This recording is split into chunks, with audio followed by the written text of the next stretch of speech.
MP ka Rajya Sabha, ubadeiru Presiden ke NPP Meghalaya, Dr. W.R. Kharlukhi ulaong, bagathong ke NPP kalong banjob kumba arpongut ki MP na North East ban klanya kasur ha Parliament. Ulakran ya kani hakajingalang penskem ya kinongkit kam ke NPP North Shillong menta kakat khandai tarik unai wieng 8,000 arpuar hakasi National Dorbar Hall Maukhar. Yang kumni, let us make North Shillong proud again. Angangan OMP, don't make North Shillong erstwhile Maukhar constituency the laughing stock of Meghalaya. Kene kita kerpat jangan yapi interest tom kum kinong try jong party bon wanra yang job jong party jongi hakadi constituency. Hot ya ke NPP the seng of nem arjar khan ar Pawai ni kinong rem paseng ya ke party kalong Bakumno ban wanra ya kijinya teli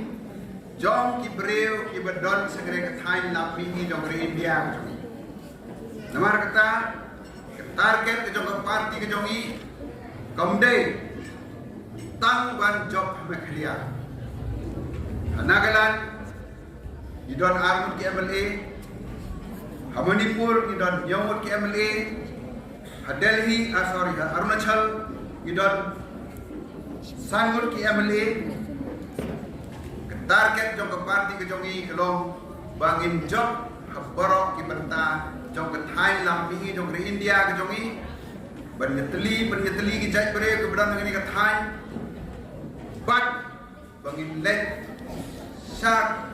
Delhi kumbo ke moto jong ke parti ke jongi di on one voice one Northeast baleng mo kata ke Thailand lampi jong ke India ke jongi ke don kumba arposan ki MP Lok Sabha pak kumanong bo arpo ki MP Rajya Sabha